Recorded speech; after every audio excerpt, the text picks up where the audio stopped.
Krishna, Hare Hare, Hare Rama, Hare Rama, Rama Rama, Hare Hare, Hare Krishna, Hare Krishna, Krishna Krishna, Hare Hare, Hare Rama, Hare Rama, Rama Rama, Hare Hare, Hare Krishna, Krishna Krishna, Hare Hare, Hare Rama, Rama Rama, Hare Hare, Hare Krishna, Krishna Krishna, Hare Hare, Hare Rama, Rama Rama, Hare Hare, Hare Krishna, Krishna Krishna, Hare Hare, Hare Rama, Rama Rama, Hare Hare, Hare Krishna,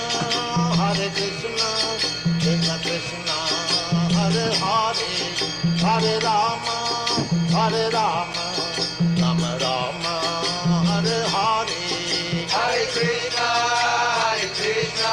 Krishna Krishna, Hare Hare, Hare Rama, Rama Rama, Hare Hare, Hare Krishna, Krishna Krishna, Hare Hare, Hare Rama, Rama Rama, Hare Hare, Hare Krishna, Krishna Krishna, Hare Hare, Hare Rama,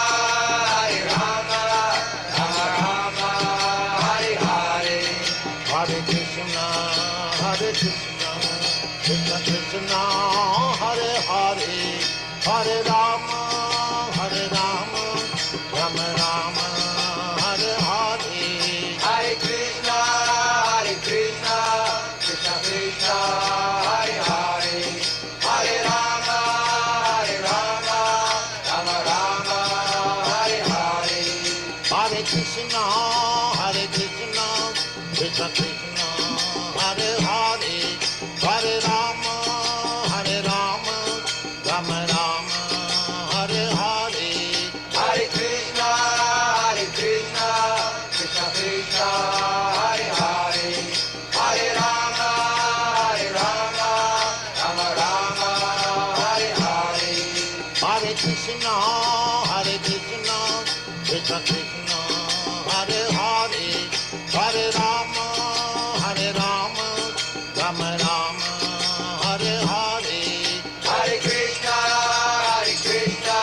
Krishna Krishna, Hare Hare, Hare Rama, Rama Rama, Hare Hare, Hare Krishna, Krishna Krishna, Hare Hare, Hare Rama, Rama Rama, Hare Hare, Hare Krishna, Krishna Krishna, Hare Hare, Hare Rama, Rama Rama, Hare Hare, Hare Krishna, Krishna Krishna, Hare Hare,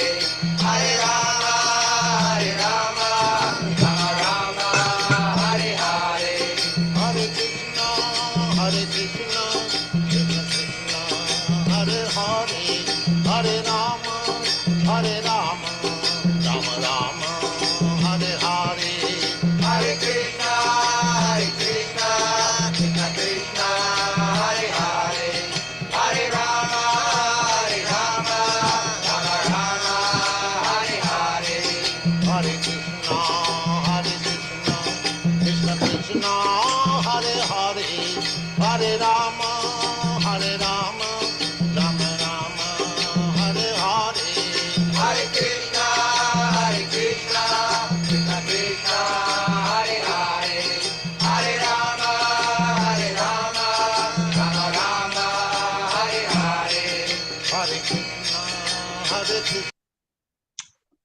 Hare Krishna devotees, please accept my humble obeisances. All glories to Srila Prabhupada. Welcome to this morning's Srimad Bhagavatam class. This is from Canto 2. Canto 2 is entitled The Cosmic Manifestation. Chapter 9 answers by citing the Lord's version. And this morning we're doing text number 6. We're very fortunate to have His Grace, dear Krishna Prabhu, ISKCON Harrisburg, and Berks back to yoga to give a class. Hare Krishna Prabhu, please accept my humble obeisances. All glories to Srila Prabhupada. Hare Krishna Prabhu, please accept my humble obeisances. All glories to Srila Prabhupada. And it's all yours. Hare Krishna. Thank you, Prabhu.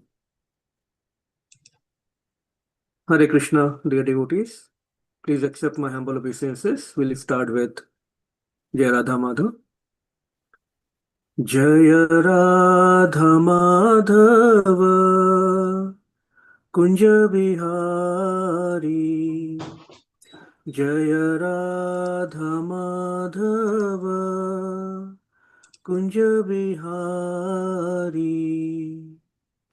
Jaya Gopi Jana Vallabha Girvaradhari.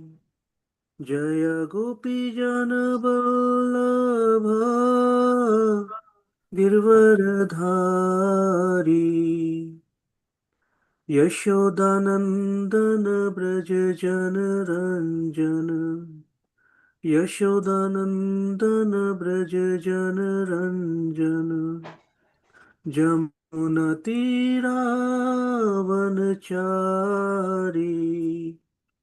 Jamuna Tira Vanachari. Jaya Radha Madhava Kunja Bihari. Jaya Gopi Jana Vallabha Girvaradhari. Yashodanandana Braja Jana Ranjana. Jamuna Tira Vanachari. Jaya Radha Madhava Kunja Bihari. Jai Om Vishnupad Paramhans Parvikacharya Ashtotat Shri Srimad His Divine Grace A.C. Bhakti Vedanta Swami Prabhupada ki Jai. Yay. Anant Koti Vaishnav Brand ki Jai. Yay. Namachar Srila Haridas Thakur ki Jai. Yay. ISKCON Founder Acharya Srila Prabhupada ki Jai. Yay.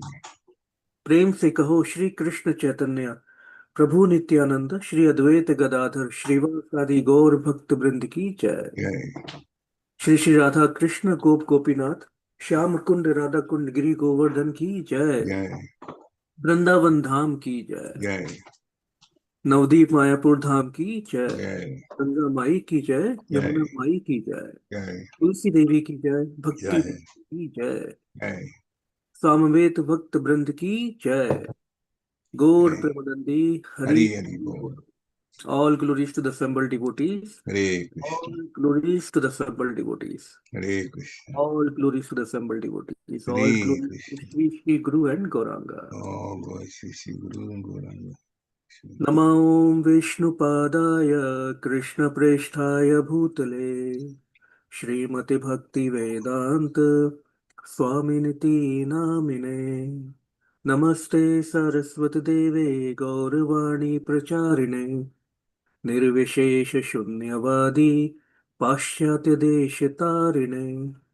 Jai Shri Krishna Chaitanya Prabhu Nityananda Jai Advaita Gadadhara Shrivasadi Gaur Bhakta Vrinda. Hare Krishna Krishna Krishna Hare Hare Hare Ram Ram Ram Hare Hare. Om Namo Bhagavate Vasudevaya. Om Namo Bhagavate Vasudevaya. Om Namo Bhagavate Vasudevaya. Om Namo Bhagavate Vasudevaya. Om Namo Bhagavate Vasudevaya. Om Namo Bhagavate Vasudevaya.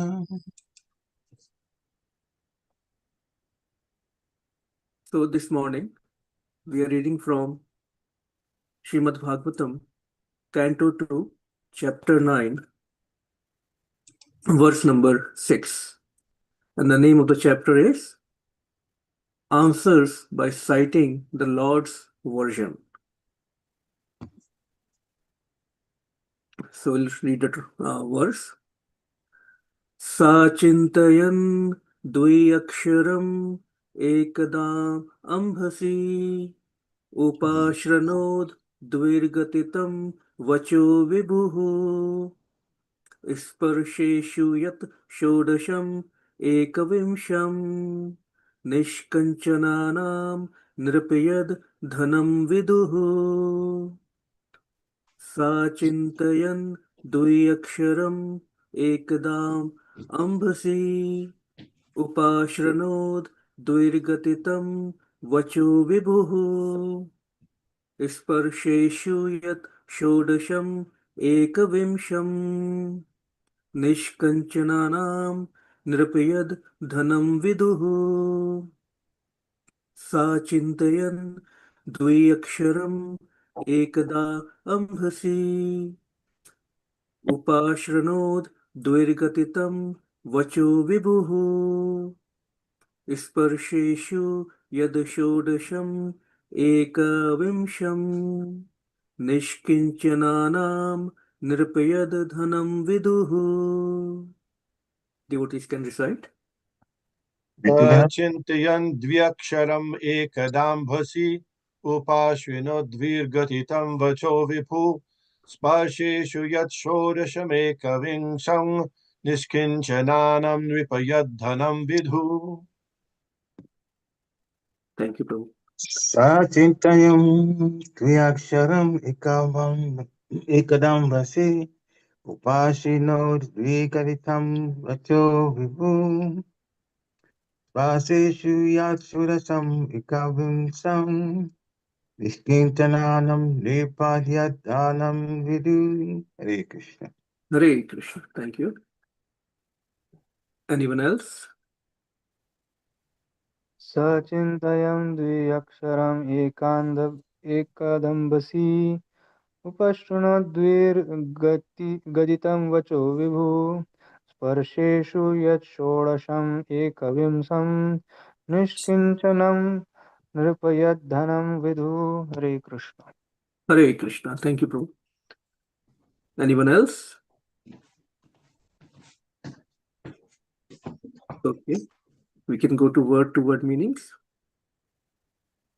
Saha, he, cintayan, while thus thinking, dvi, two, akṣaram, syllables, ekada, once upon a time, ambhasi, in the water, upāśṛṇod, heard it nearby, duhi, twice, gatitam, uttered, vacaha, words, vibhuḥ, the great, sparśeṣu, in the sparsh letters, yat, which, ṣoḍaśam, the 16th, ekaviṁśaṁ, and the 21st, niṣkiñcanānāṁ, of the renounced order of life, nṛpa, O king, yat, what is, dhanaṁ, wealth, viduḥ, as it is known.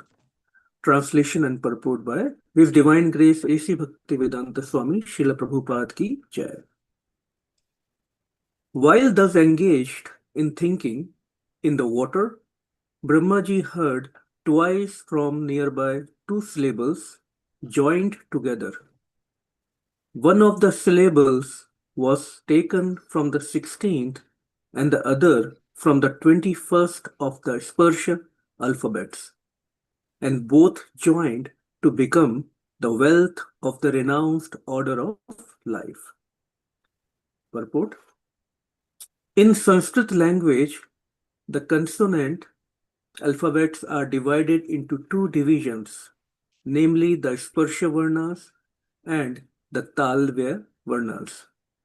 From ka to ma, the letters are known as the sparśa varnas, and the 16th of the group is called ta, whereas the 21st letter is called pa. So when they are joined together, the word tapa or penance is constructed. This penance is the beauty and wealth of the Brahmanas and the renounced order of life. According to Bhagavad philosophy, every human being is meant simply for this tapa and for no other business. Because by penance only can one realize his self, and self-realization, not sense gratification, is the business of human life. This tapa or penance was begun from the very beginning of the creation, and it was first adopted by the supreme spiritual master, Lord Brahma. By tapasya only can one get the profit of human life and not by a polished civilization of animal life. The animal does not know anything except sense gratification in the jurisdiction of eat, drink, be merry, and enjoy. But the human being is made to undergo tapasya for going back to Godhead, back home.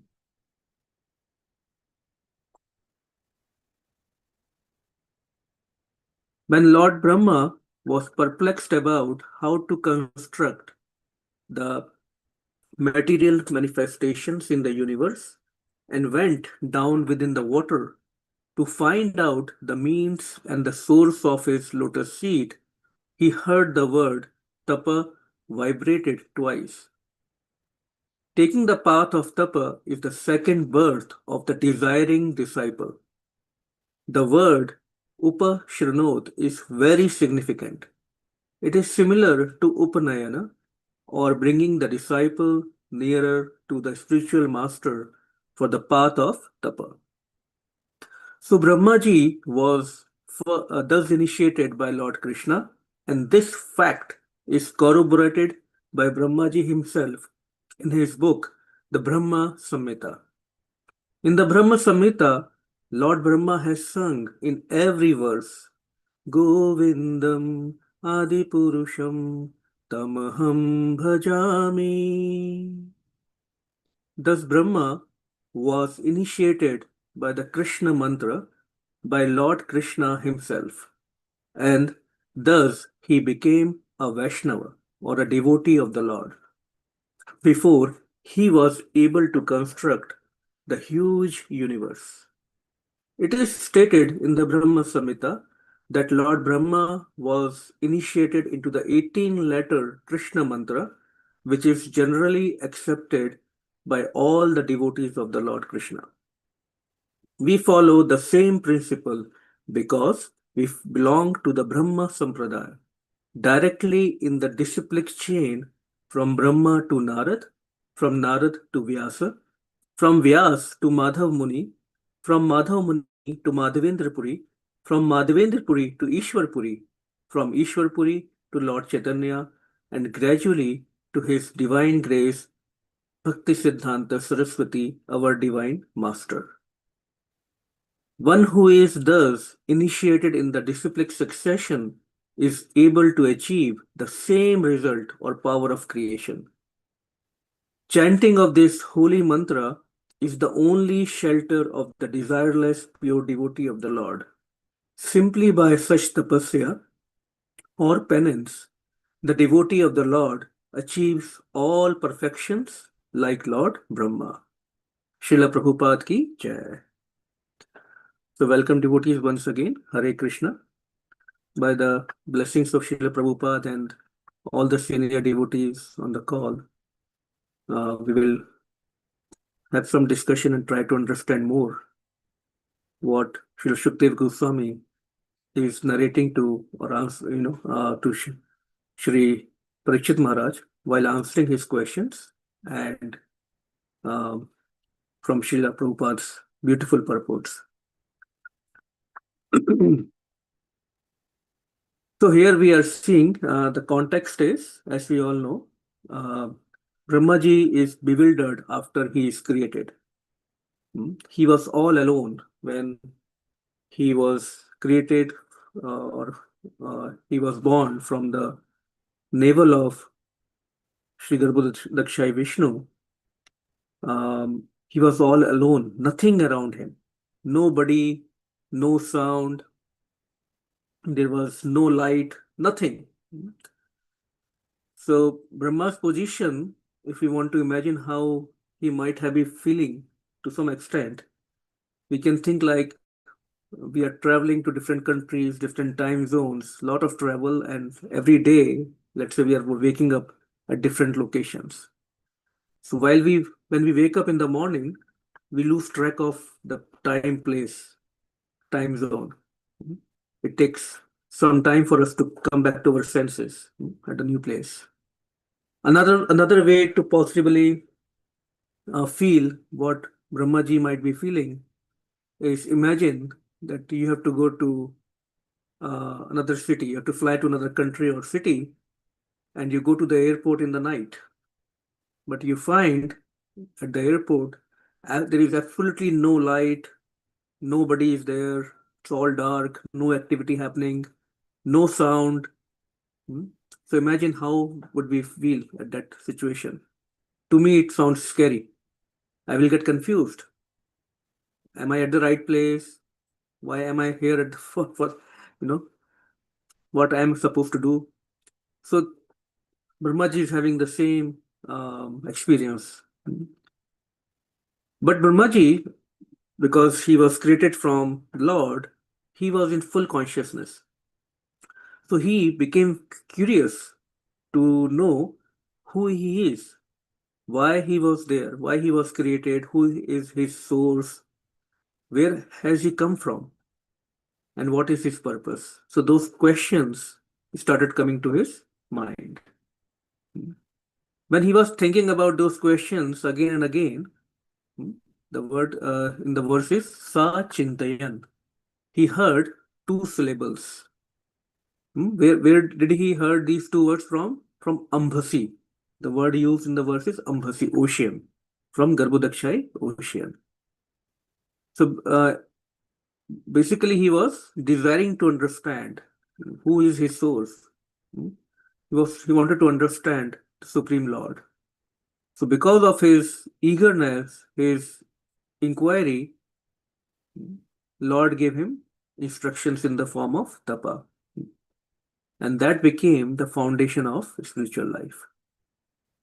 So in the book Journey Home by His Holiness Radhanath Swami, he mentions that before he met Srila Prabhupada, he was meditating and deeply thinking about purpose of his life, what he should do, where he should go in India, on the banks of Mother Ganges. And right there, when he was thinking deeply and meditating, Maha Mantra was revealed to him. Hare Krishna mantra was revealed to him by Mother Ganges. That realization happened to him. At that time, he had no idea about this mantra. He didn't even know the meaning. He didn't even know that there is this mantra. But he found it very beautiful, very enchanting. That mantra he mentions, it stole his heart. And he trusted that in due course of time, more will be revealed to him. So the point is that when we are inquiring sincerely, genuinely, answers will be revealed to us, just like to Brahmājī and to His Holiness Radhanath Swami and so many devotees. Even in the material world, we see so many examples. His Grace Mahatma Prabhu quotes one example. He was sharing that there was a person in the Nazi concentration camp. He got captured by the army of Hitler. And once you get caught by Hitler's army, there was practically no chance that you can escape. The only destination was death. They will torture you and they will put you to death. But this person, he never gave up. He was constantly thinking that there must be a way to get out. All his companions in the prison house, they advised him don't even try, don't even think, because they will torture you more once they find out. But he never gave up. And because of his constant inquiry, he was observing everything in that concentration camp, how things are happening, what is going on. And he observed that after the prisoners are being killed by the army, they are accumulating all those dead bodies at one particular place. It was like a huge mountain of dead bodies. And then they were loading them on the trucks, vehicles, and throwing them somewhere else. So an idea came to him that, he became one of those dead bodies. He acted like he's dead. And then, of course, so think about his situation among so many dead bodies. But the point is that he was constantly thinking about some solution. Similarly, not a very good example, but just wanted to share that how when we inquire sincerely about anything, answers are revealed to us, solutions are given to us. Similarly, if we inquire sincerely about Krishna, his creation, how to advance in devotion, just like His Holiness Sachinandan Swami, he also mentions in his wonderful book, The Living Name, that devotees, as a devotees, we all should inquire. What should we inquire? That I've been practicing devotion for so many years. Am I progressing or not? If not, why?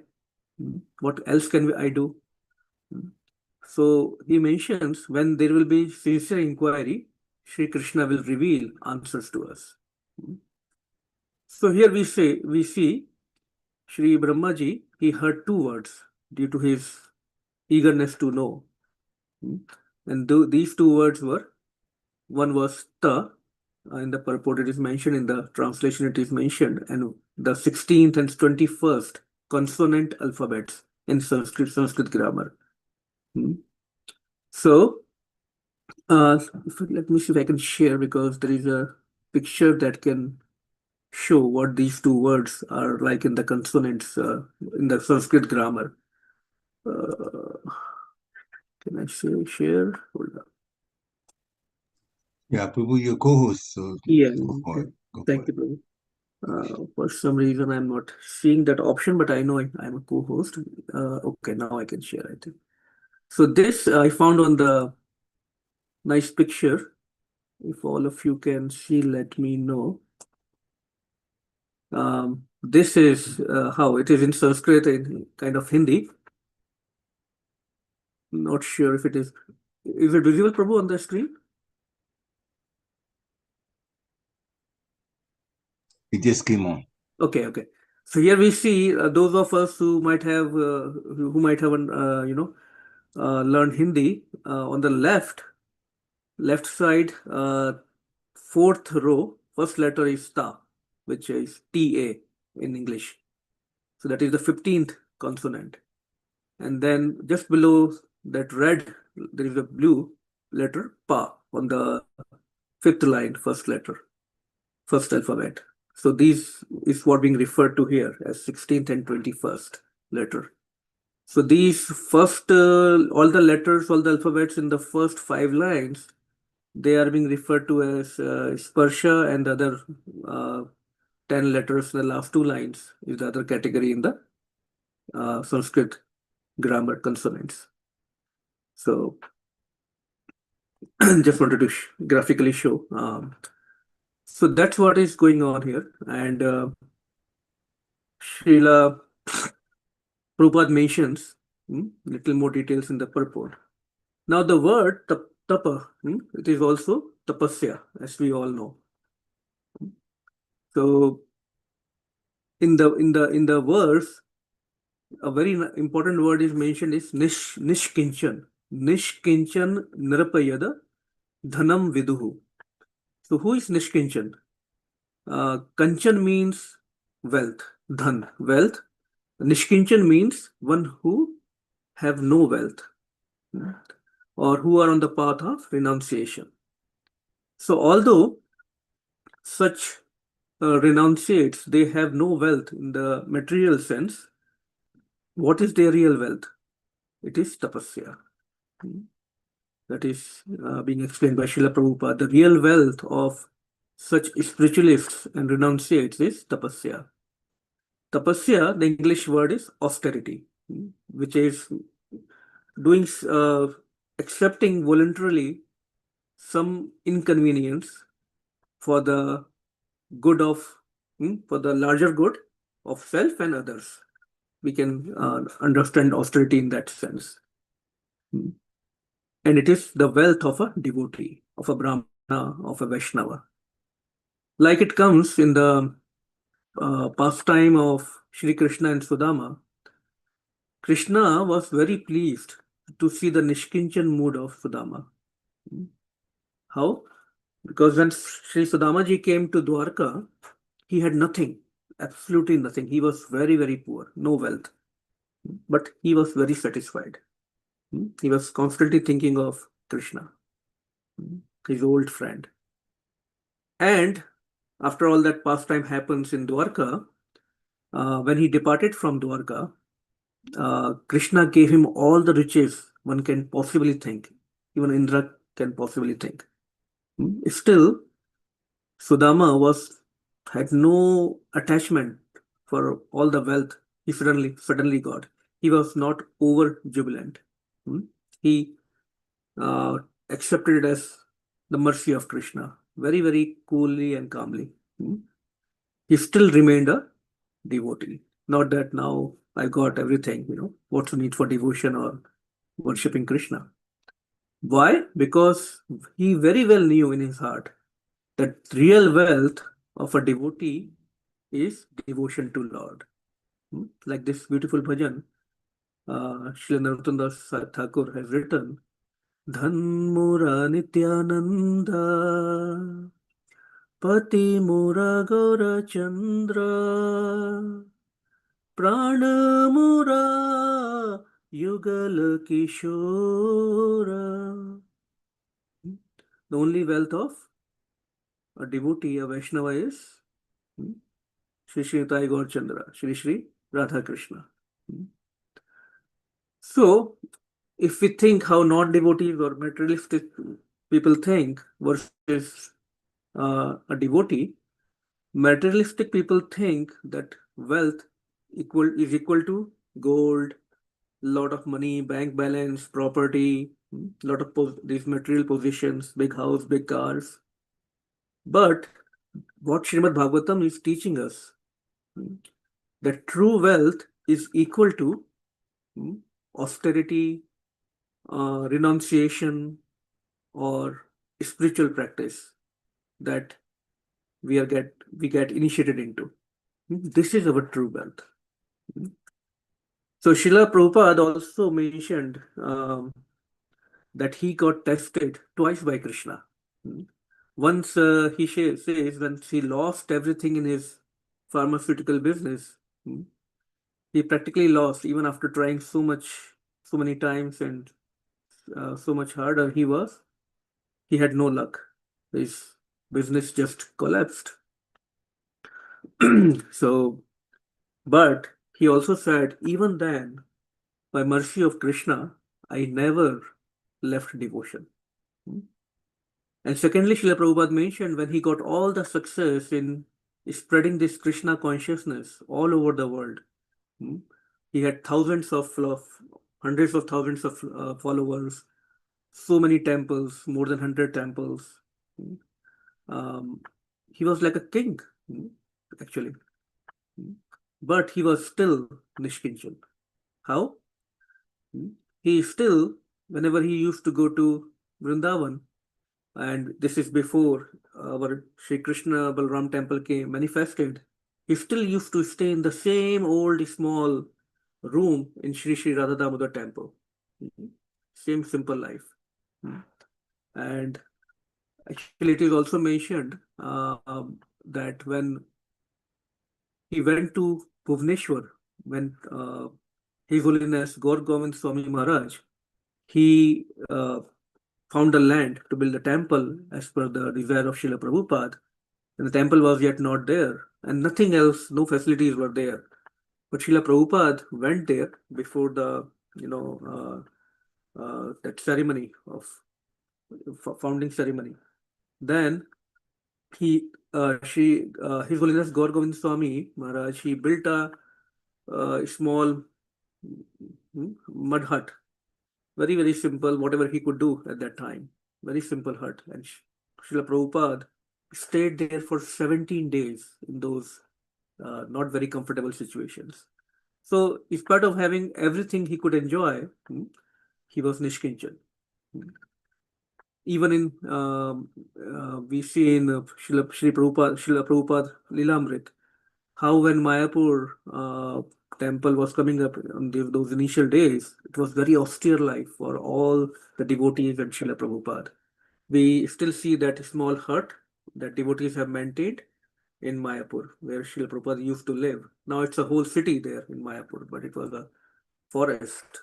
Practically nothing was there. Very, very austere conditions in extreme cold and heat and rain. So, and now we see 24 hours Srinam Sankirtan is going on in that beautiful hut now.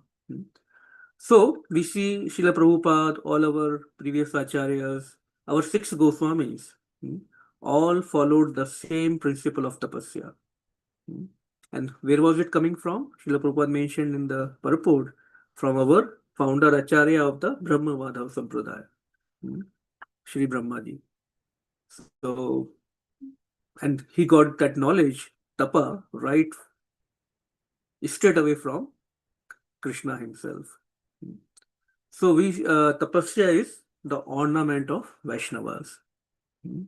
We see in the life of our Goswamis, Srila Sanatana Goswami and Srila Rupa Goswami, who were actually the prime ministers of Nawab Hussain Shah in West Bengal. Very, very high position, lot of riches they had, lot of money. But after moving to the renounced order of life, only possessions they had was just one old cloth to cover their body. Very humble mood. That's why we see when we sing this Shad Goswami Ashtak, this verse comes in that prayer.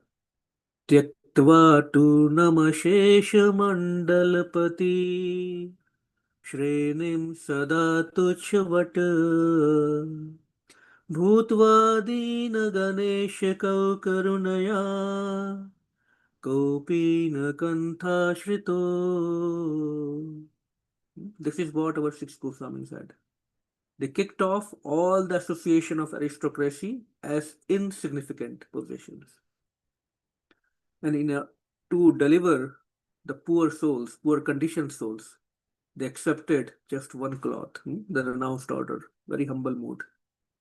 But the important point was not that they took up to that austerity. Even more important was that still they were always immersed or merged in Krishna Bhakti and spreading the Krishna Bhakti. So that was the most important point. Now, of course, we all or most of us cannot perform such austerities, right? But why we like to hear about our Acharya's austerity? Because that is their contribution. That's why they were so, Sri Chaitanya Mahaprabhu was so much pleased with them. That austerity, that humility pleased Sri Chaitanya Mahaprabhu, and he found them to be well qualified to propagate Krishna consciousness.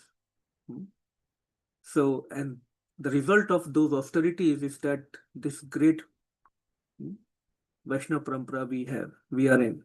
So much spiritual heritage, so much spiritual knowledge, so much Sankirtan, and so much devotion. And of course, so many devotees who are trying to follow the path of previous acharyas.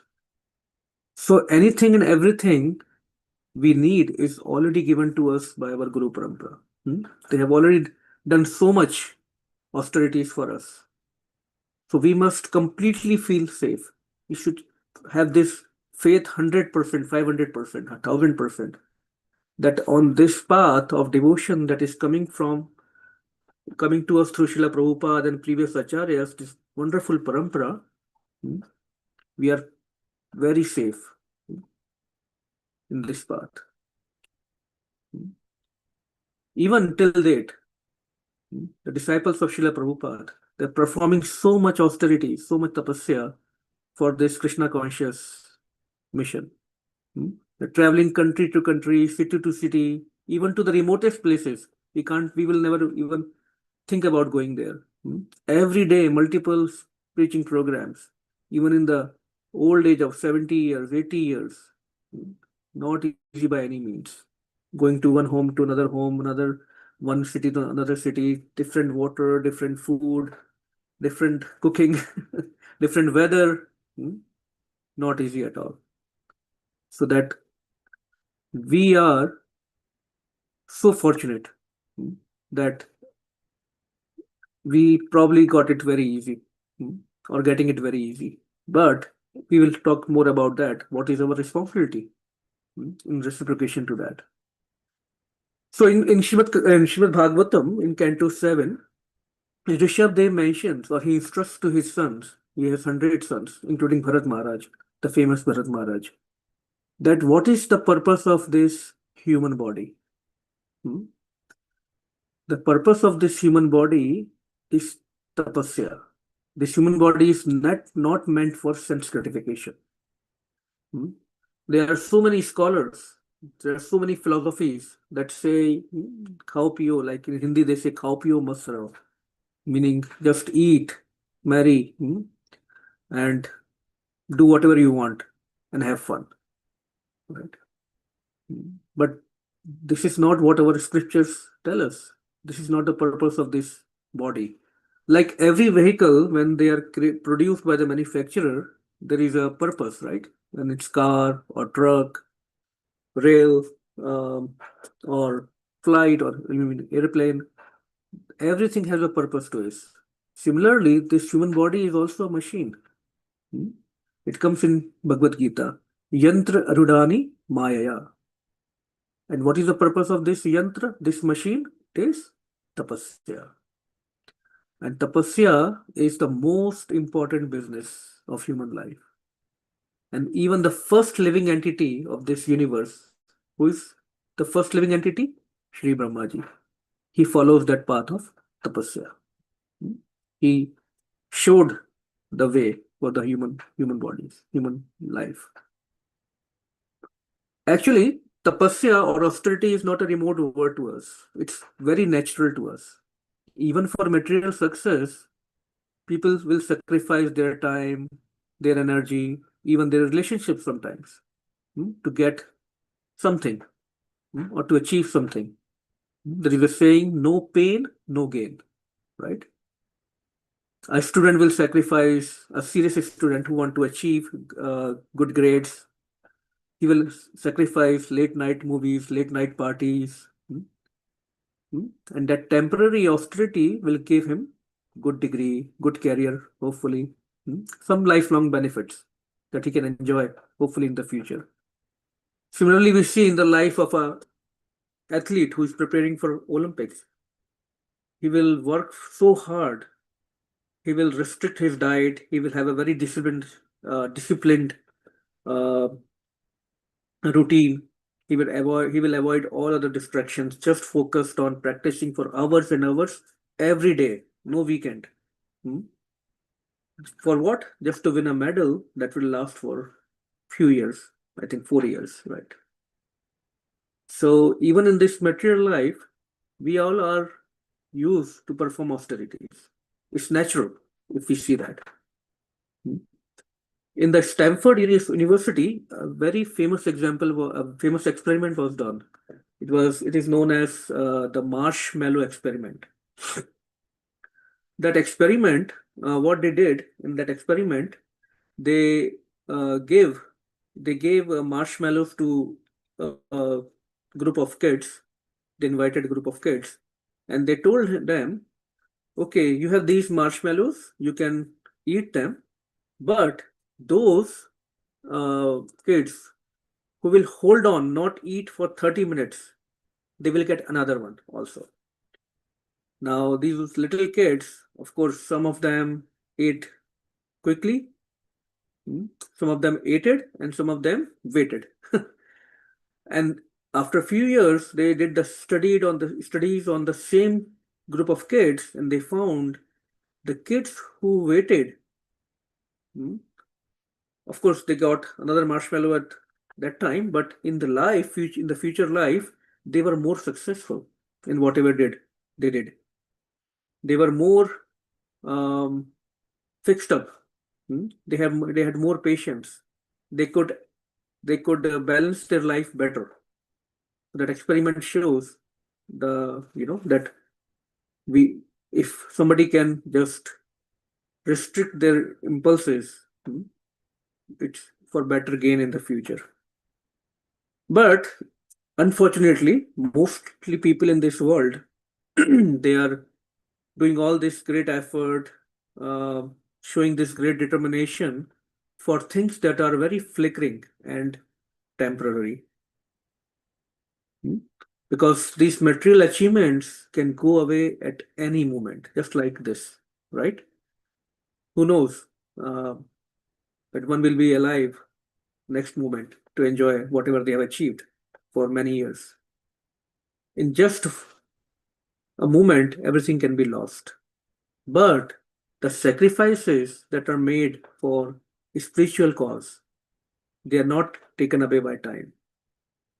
The spiritual credits that we earn, they are permanent. And that's why they have been given more importance than anything else in our scriptures. This bhajan explains it very beautifully. Ye dhan yavan putra parijan itne ki aache par tire kamal dal jala jivan talmal bhajahu haripad niti re. Ye dhan yavan putra parijan. All this wealth we have, beauty one may possess, all the big family or wonderful family, putra parijan, all that. They're just like kamal adalajala, like a bubble in the water. How much is the life of that bubble? Few moments, few seconds, and it is destroyed. So human life is not to live like animals. Rishabdev explains. But it is to live a beautiful austere life and go back to real home, back to spiritual world. That is the goal. There is a wonderful story that His Holiness Nṛpa Swami shared before he came to ISKCON. It's a little long story, but I hope it will. I think it will give the right message, beautiful and in a very, very nice way. So when he just came to ISKCON, just came to this movement, and he himself shared this story. He got an opportunity first time to travel with Srila Prabhupada. It was a big deal at the time, of course, to get an opportunity to travel, to fly with Srila Prabhupada to other cities, other countries. He was new. He was very excited, of course. By mercy of a devotee, he got this opportunity. On the way, on the flight, Maharaj was, of course, dreaming and imagining how will he see devotees welcoming Srila Prabhupada. He knew it used to become like a festival when Srila Prabhupada used to come at the airport and all hundreds of devotees used to come welcome him. It was a festive scene. How I will be able to go to different temples with Srila Prabhupada, how I can hear his classes live in front of him. He was looking forward to that experience with a lot of excitement, and he was making a lot of plans in his mind. So flight landed to that country, another country, but it was taking a lot of time to get the luggage. So Srila Prabhupada's secretary told Indradyumna Maharaj, I don't know what his name was at that time, that you are a new devotee, right? So you stay back, and when luggage comes, you bring the luggage with you. We are taking Srila Prabhupada, he has to meet with so many devotees outside. We will be outside of the airport. Being new, of course, he couldn't say anything. And it took an hour to get that luggage. And it was like his own luggage, and then Srila Prabhupada's 2-3 bags. So he was somehow carrying all of them. He came out of the airport, And guess what? He finds nobody. Nobody was there. All devotees gone chanting Hari Bol, Hari Bol, Hari Bol. They forgot that they left in the room Swami Maharaj in behind. Everyone was so focused on Srila Prabhupada out of excitement. Not only that, Maharaj didn't know where the temple is. No, he didn't have the address. And of course, there was no cell phone like today we have, and he had no money. As a Brahmājī that time. But thinking what he should do, somehow he managed to find a taxi driver who had some idea, looking at his dress, attire, that where he would be going to. So finally, he reached temple after many hours. And as soon as he enters the temple, he sees festival is already done. Welcome of Srila Prabhupada is done, all the ceremonies are done. And there is no one there to welcome him or even guide him. So after festival and feasting, all the devotees were just lying on the floor and sleeping because they were tired. Somehow he got hold of one devotee and he asked if there is something to eat, he can, he was so hungry. And devotee indicated showing his hand, he was lying on the floor. Go there and check out if something is there. He goes to the kitchen and guess what? Nothing. No food, no prasadam. And he was getting frustrated, being new, and that frustration started coming up. And then he had to take all the luggage of Srila Prabhupada in that, he was fully exhausted, to Srila Prabhupada's room that was in the upper floor. And as soon as somehow he managed to take all the luggage, he went to the room, put the luggage down. Out of tiredness, he fell in the room. He was so tired after long travel, had no prasadam, totally exhausted. In his mind, he was thinking, probably if I'm in the same condition, I would be thinking, enough is enough. This is my last day in ISKCON. Very frustrated. Suddenly, he feels a very soft hand on his head. He gets up and sees Srila Prabhupada is standing there, lovingly touching his head. And Srila Prabhupada said, Srila Prabhupada knew everything. He said, see, there is some pain in this world. Just tolerate. But once you go back to Krishna's abode, all will be wonderful. With that touch of Srila Prabhupada and his words, all pain or frustrations and all his pain was gone. And Maharaj recalls that he took that instruction to his heart that day. He was not feeling any hunger, no frustration at all now, no pains. So now he says, whenever, even today when he says he feels challenged with problems, he remembered that episode, that touch and words of Srila Prabhupada. So beautiful instruction by Srila Prabhupada that there might be some pain in this, and there is pain in this material world. But if we can tolerate and keep going on the path, then the future will be wonderful. So I found that story very, very inspiring. So what was the result of Brahmāji's tapasya? He got initiated by Sri Krishna himself. And what is this initiation? Second birth of Brahmājī.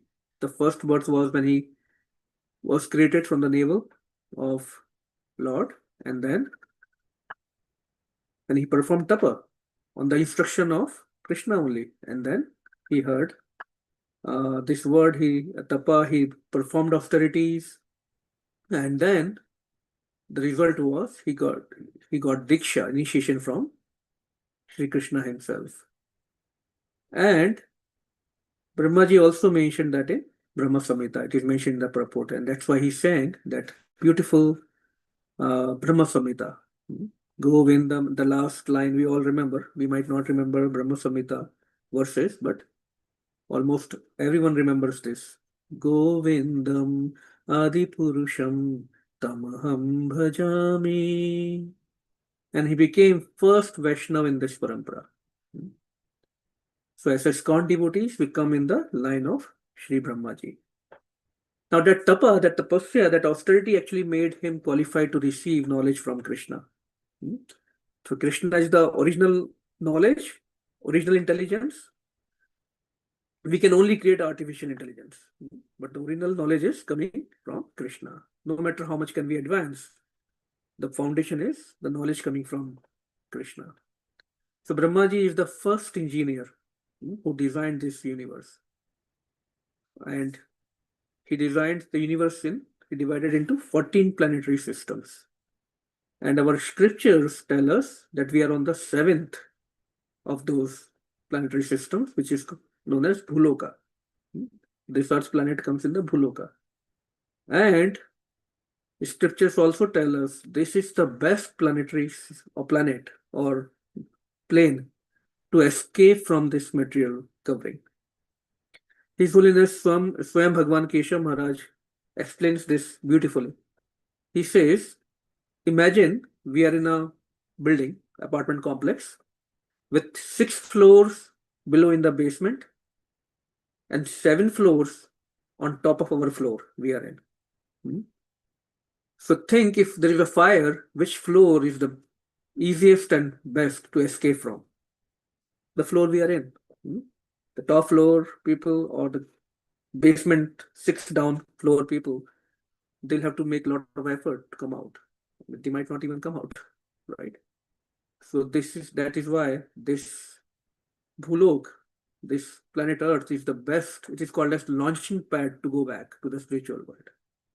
And why so? Because of course there is miseries, there is happiness, but only to a degree where we can tolerate and we can still perform bhakti. In the higher planets, so much happiness is there that it's difficult to perform devotion. In the lower planets, it is so much distress that it is very, very difficult to perform devotion also there.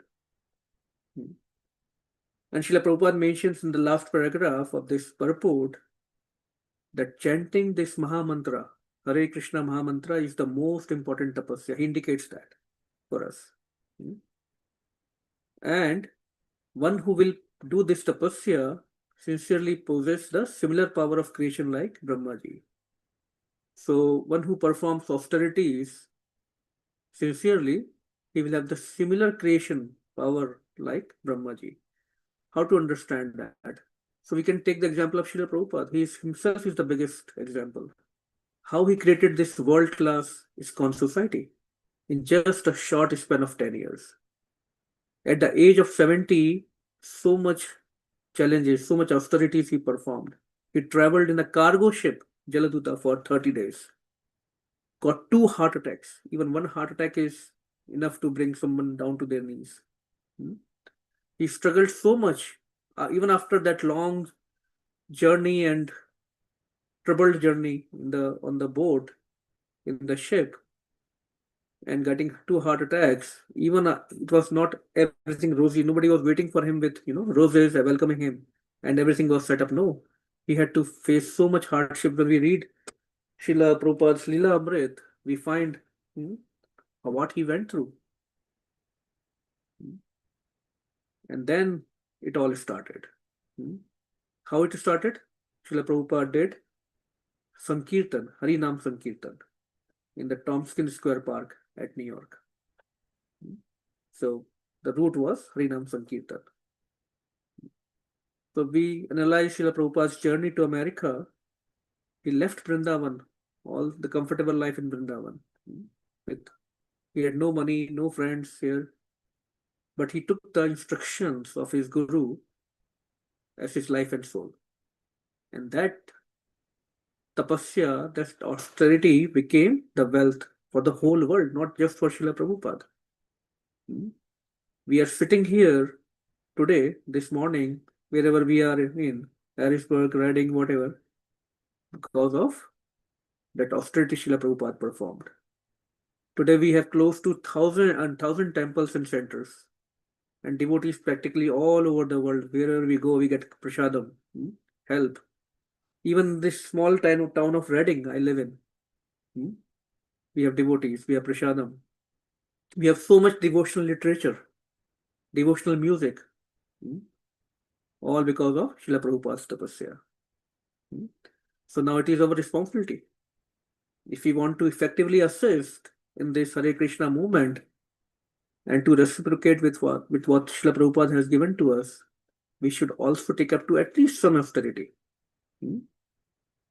Take the shelter of Harinam Sankirtan, purify ourselves, and Srila Prabhupada said purity is the force. When we purify ourselves, then we can assist in this movement much, much more effectively and in a better positive mind. So these are points. I mean, there are some takeaway points I would like to quickly. That tapasya is actually not a punishment. It should not, because as we are discussing, it's a natural thing for everyone, all living entities. So it is not a punishment. It's something we accept voluntarily for the good of, for the larger good.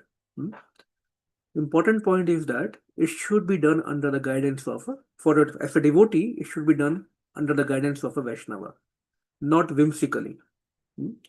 Because even Ravan, and Hiranyakashipu, and Bhasmasur, all these demons did much, much more severe austerities. But it didn't bring anything good to the society or even to themselves, right? Because they had desire, they wanted to fulfill those desires, and they did tapasya for that. But as a devotees, we should accept the austerities under the guidance, proper guidance, like Brahmājī, under the guidance of Shri Krishna himself. So what are some of the austerities we can take up to? Rise early, chant your rounds, because that will purify our mind, austerity of mind. Then follow our 4 regulatory principles. What are those? No meat eating, no intoxication, no gambling, no illicit sex. This is the austerity of body. So austerity of mind, austerity of body, regularly attending Bhagavatam class. Also, it's a austerity of our consciousness. Coming on time for the classes, it's austerity. We have to wake up, we have to manage our day somehow so that we can hear to classes. Discussing Krishna Katha with devotees, hearing and speaking, that will purify our Vani, our words. And then when we perform these austerities, then we will attract Krishna's mercies, the mercy of spiritual masters, just like Brahmājī did. Eating only, very important, eating only Krishna Prasadam, not eating anything not cooked by devotees. I was hearing in New York only there are 10,000 restaurants. Unbelievable.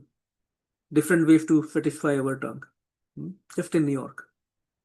But as devotees, we should eat only Krishna Prasadam. That's why we sing this Mahaprasade Govinda prayer, to bring back our consciousness and to even transform our eating into Krishna conscious activity. So these are few thoughts about this particular verse. Srila Prabhupada ki Jai. Thank you very much, Prabhu. Very nice class. So many points you brought up, so many analogies, and some involving our present gurus. Very, very, very nice class. And of course, bringing a point about Lord Brahma's life in the beginning. And when you pulled out the screen to show the symbols of Ta and Pa, I was very excited to see that also. And of course, looking at the range, you could see that, after the fourth row, the first row is 5, second row 5, third row 5, so that's 15. And the fourth row right on the left is the 16th one. And then it goes to, so the fourth row ends at 20, and the next one down is the 21st. So this exactly like they said in the Shastras. It was nice to see pictorially also. And that's the aim of life of person. Dear devotees, this is the time to unmute yourself, share comments, ask questions, and so on. So anyone who'd like to, please unmute yourself. And for etiquette's sake, I wonder if Vishigadapu would like to start some comments, or Okay, thank you. Hare Krishna. I can ask a question. Dear Krishna Hare- Prabhu, you know, there's the verse in the Bhagavad Gita where Lord Krishna says, Naham Veda na tapasa na danena na chejaya. It's not by study of the Vedas, nor by austerity, nor by giving in charity, nor by worship. It's not by these means you can know me. So, but in this purport, Srila Prabhupada says, it's by penance only that one can understand the self. So if you could enlighten or shed light on that seeming contradiction. Do you understand the question? Yes, yes, Prabhu. Hare Krishna, Prabhu. Please accept my humble obeisances. All glories to Srila Prabhupada. Yeah, my understanding, Prabhu, in that way is that Srila Prabhupada is mentioning about or making that a statement because when we perform the austerities, then it will purify our mind to accept that knowledge that is coming from the scriptures. So unless that we are ready to receive that knowledge, then we cannot, or we are qualified to receive that knowledge. So those austerities or those penances will make us qualified or our consciousness qualified to receive. For example, practically for us, what is prescribed is at least chant every day Hare Krishna Mahamantra sincerely, and that clears all the dust in the heart, all in the consciousness. And then whatever we are hearing from Srimad Bhagavatam classes or from the instructions we get from our spiritual masters, that will be revealed more and more because the dust in our heart is getting more and more cleared. Our conditioning will have not that will go away slowly and slowly. So that's my humble understanding, Prabhu. Maybe you can share more light on that. I'd like to hear from what other devotees might have to say on that point. Hare Krishna, Prabhu. Please accept my humble obeisances. Dear devotees, all glories to Srila Prabhupada. So as Dear Krishna Prabhu was answering the question, I noticed something about that the austerity and devotion, austerity on the one hand and devotion on the other hand, this is how we should get up and we phrase the question with reference. But there's overlap. There's overlap in the two, because if we say that getting up early, and this is now on the side of austerity now, getting up early and chanting our rounds is part of austerity, but chanting our rounds is also devotion service. It is. Shravanam Kirtanam. So there's overlap, even though we're performing tapasya in terms of the time that we chant, in terms of putting aside time to chant, something we weren't doing before we became devotees. But some of the acts are actually devotion service also. So there's overlap in terms of devotion service and also austerity. And so we still can realize or get to know Krishna, as he says, through devotion service. I don't want to say austere devotion service. I just want to say it's devotion service, but there's overlap in the two of them, the way it's coming to me. Hare Krishna. Thank you. Any other comments on that point? So, Prabhu, I pulled up that verse in the purport. If with your permission, I can read. That might. Can you share it if you don't mind? Yeah. Because I'd like to see it also. I wanted to pull it up, but since you have now, I'd like to see it. Yeah, share.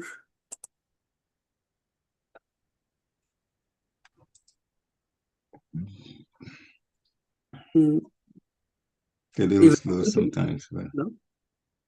if it wastes too much time, don't worry about it. Okay. Yeah, it says this mystery is regarding this verse that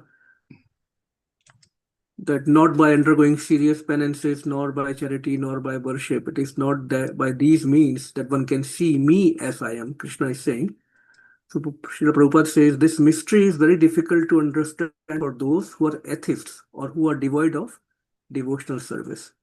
What is the, sorry, what's the reference, if you don't mind? It's Bhagavad Gita 11.53. 11.53. Okay. Yeah. All right.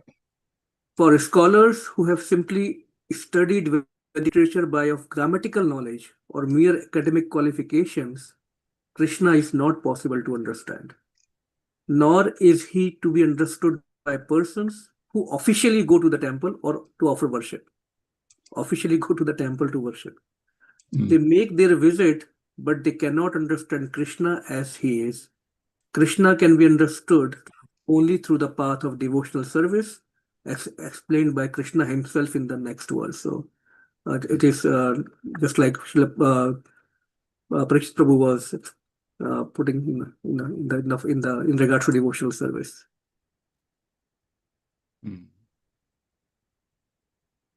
Okay. Well, then one can say that, like the person who's studying the Vedas but not using that knowledge, just that's academic knowledge, but without any interest in actually doing service. Similarly, there are austerities that one can perform that have no connection with devotional service. One, as you mentioned in your class, many people perform austerities. They rise very early in the morning to go to their work, or they, so those kind of austerities are not, they're not going to bring you to Krishna consciousness. Even some things that, the basic, the four regulative principles that we have, no meat eating, no illicit sex, no intoxication, and no gambling, in and of themselves, they're not going to make you a devotee. But they are important because they'll put you in a condition where you can do devotional service. But in and of themselves, they're not going to bring you to Krishna consciousness. Does that make sense? So that's what Parikshit Prabhu was talking about, the overlap. Yes, overlap. Thank you. Yep. Thank you for adding. Yeah, perfectly. It's the whole package. Yeah. Yeah, actually, you explained it a lot better. I like that very much. You explained with the examples. Thank you very much, Shubha. Thank you very much. Yeah.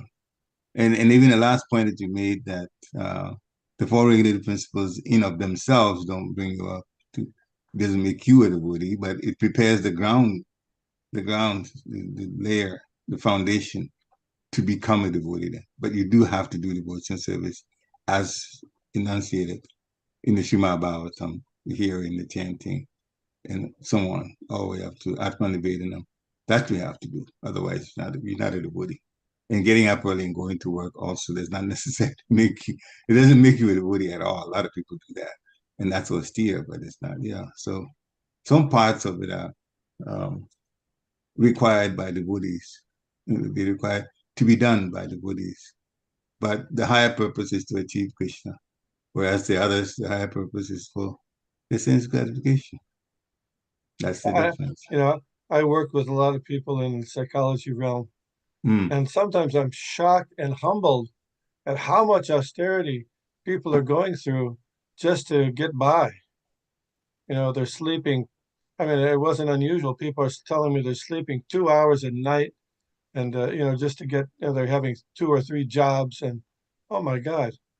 But it's all for just to get some, there's some monetary material reward.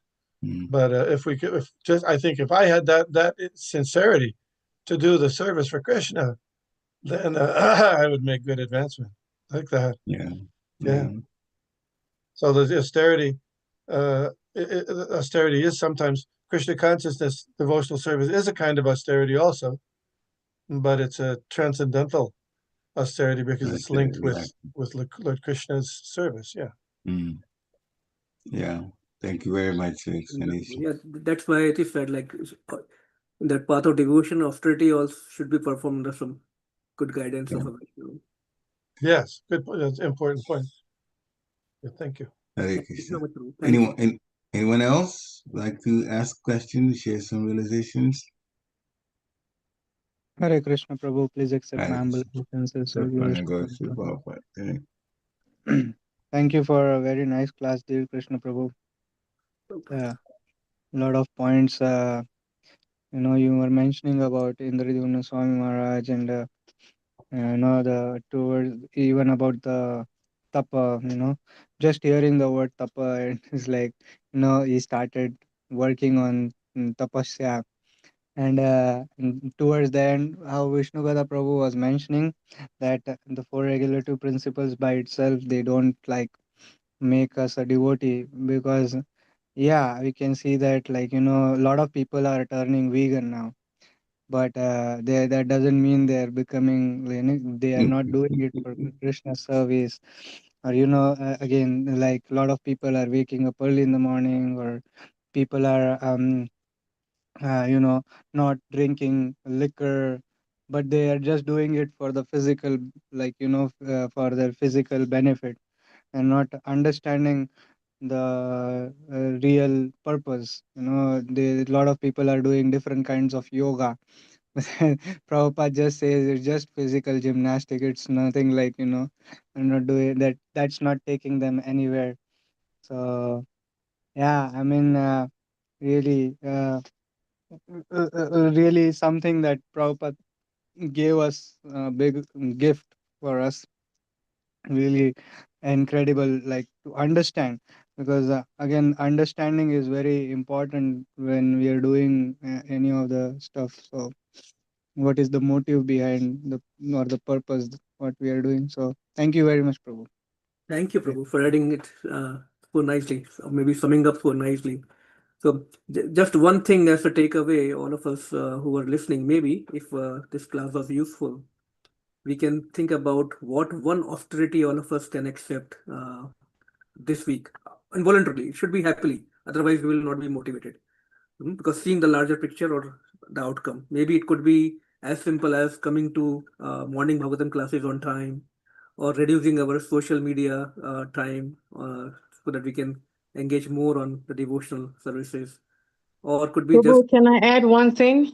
yes, Of being Mataji. Please go ahead. and when you mention austerity, what we can do extra 1 week is to be on time at the temple for the Sunday program. I Yes. keep throwing that in, and I'm going to keep throwing that in, but that's an austerity for a major population. So It just want to could be throw that anything, in, Mataji. Prabhu. Yes, coming to Haribol. temple on time, coming to classes on time, or maybe waking up early, just 10 minutes to do our japa in the morning. Could be anything. So one thing can be taken, at least taken away. And it should be happily, voluntarily, seeing the better outcome it might give to us. So just wanted to bring it up so that class can be more useful. Hare Krishna. Hare Krishna. I have one quick question.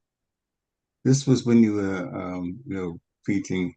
You just mentioned just one liner only, but I wanted to ask a question about that. Something about those who are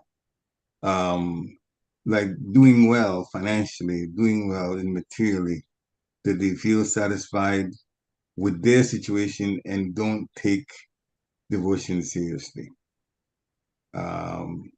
Maybe because they feel so satisfied that they are still part of devotion, they don't want to be involved in that.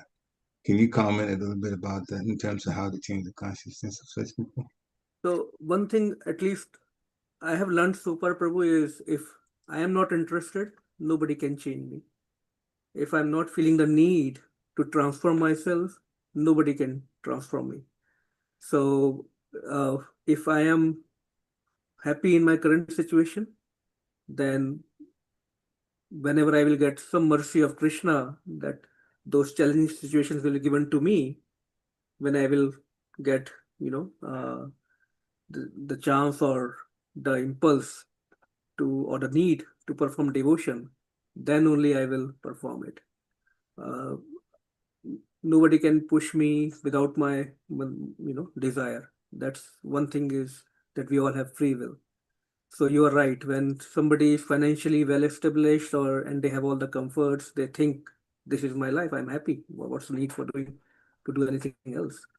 Um, but Srila Can Prabhupada also mentions that there are three kinds of people. intelligent people. One who learns from others, one who goes through the experience, and third one is who will go through the experience, see others going through miserable experience, still he will not learn. So at least we should be this, first or second category. We should observe how this world is moving. If somebody has a lot of wealth or comforts now, tomorrow it is all gone in a matter of, no time. So it's a very flickering world. So intelligent people will take lessons from experiencing or just observing the world. Or choice is ours if we want to go through the same experience. But as a Krishna conscious preachers, we bring this knowledge to me. Definitely, it is our responsibility to bring that knowledge to everyone, show them what is the real nature of life and what is the solution to it. Those are my thoughts, Prabhu, on that. Thank you very much. And as you were answering the question, a thought came to my mind. Actually, I was reminded of a comment that Srila Prabhupada made about this. That animals, they just react based on sense gratification, and all of these lower type souls that are not in human bodies, or not the souls themselves, but the souls in the lower type lower type physical bodies. That's what I meant to say. But the point that Prabhupada brought up is the humans have the intelligence that they need to think, what's my next life going to be? That is what a human being can think. And maybe that's some of the arguments you can bring to those who are feeling comfortable now. What is my next life going to be? And maybe you can debate them also, bringing about the fact that people do get sick, people do get old, you see them around, you see how miserable they are, sick people and old people. And then, of course, the grief of death also that brings. So no matter how well we're situated financially, we can't escape these. Wouldn't it make us think, what about the next life? Do I still want to go to another life till I get sick, and I get old, and I die? Is that what I want? And if the intelligent answer is no, then do something about it while you're living. Down, which is come to Krishna consciousness. And take the austerity, even though it's important, because it's important for your next life. So as you were saying, that came to my mind. Hare Krishna. Hare Krishna. Thank you, Prabhu. Thank you. Any final questions or comments? If not, then thank you very much for a very nice class. It also provoked quite a bit of thought and comments, and that's why question and answer was also a little bit, for our situation, longer than usual, which is nice, because it should be that way when we have more discussions. So everybody have a nice, wonderful weekend. Hare Krishna. Do you have an announcement yourself, Prabhu? If not, then we can just close. What was that, Prabhu? Sorry. Do you have any announcements yourself? No, Prabhu. Okay, all right. Anuttama Prabhu visiting. Yes. This Sunday we have His Grace Prabhu coming to our temple, our GBC. Okay. So 4:30 p.m. Like Mataji said, let's try to be Gotta be on time. Hare Yeah. Krishna. So he'll be here. This Sunday. This Thank is our you, Dear GBC. Krishna. Thank you, Dear Krishna Pariksha Prabhu, for mentioning that. Yes, definitely we have Anantama Prabhu coming this Sunday. And one thing that I want to add, as I was meditating on this yesterday, that I was told by my spiritual master that when proper disciples come, they come with your Prabhupada. So when they appear, they don't come alone, lack of a better word, they really have Prabhupada's Shakti with them. So we really have to be present and on time, as Dear Krishna said, on time to the temple so that we can welcome the senior devotee of Srila Prabhupada along with Srila Prabhupada that comes with them. So please be on time so we can welcome our guest. And he's also our GBC. So please, thank you. Hare Krishna. And we saw that Shakti in Reading program when His Grace Vishnu Prabhu was there. Thank you, Prabhu, for... Absolutely. I always say that when proper disciples come, I firmly believe that Prabhupada is right behind them or along with them. I firmly believe in that. Hare Krishna. Jai. Thank you again, devotees, for coming up. Vanchakalpatarubhasya kripa sindhubhya cha patitanam pavanebhyo vaishnavebhyo namo namah. Hare Krishna. I saw the text that you put up. Jai. Srila Prabhupada ki jai. Hare Krishna.